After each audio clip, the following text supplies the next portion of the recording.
Ако влагаш всичките си усилия в разработката на твоя личен бизнес и ако си мислиш, че правиш всичко правилно, но въпреки всичко клиентите не желаят да закупуват твоя продукт или услуга, най-вероятно пропускаш или неглижираш един от петте основни стълба на личния брандинг, за които ще ти разкажа сега. За последния много рядко говорим, но той всъщност може би е дори най-важният. Аз съм Мария, завършила съм компютърно инженерство в Мичиганския университет и в момента консултирам жени на възраст между 25 и 55 години, които искат да започнат свой собствен бизнес с помощта на новите технологии и изкуствен интелект. На първо място това е маркетинговото проучване или проучването на пазара. Момичета, трябва много добре да познавате вашите клиенти. Трябва да знаете на какъв език говорите, как се изразяват, къде търсят вашите продукти, дали онлайн, дали в физически магазини, дали използват мобилни устройства или десктоп.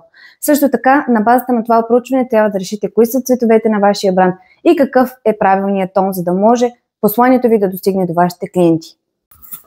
На второ място това са социалните мрежи, освен ако нямаш някакъв огромен бюджет за реклами по телевизията и билборди. В такъв случай единственият начин твоето послание да достигне до по-голяма аудитория, това е с помощта на социалните мрежи. Тук има естествено два аспекта. Първият е психологическия.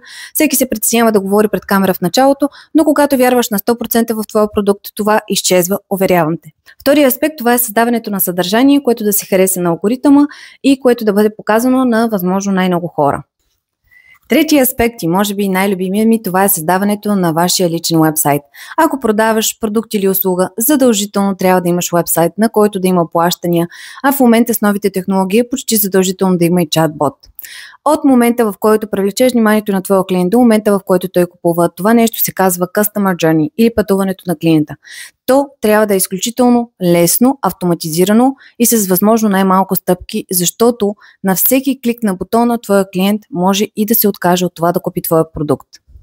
На четвърто място това са анализ и статистика. Всяка система ти дава възможност да видиш какво е поведението на твоя клиент. Как купува, дали харесва продукта, как реагира и какво е неговото настроение към това, което предлагаш.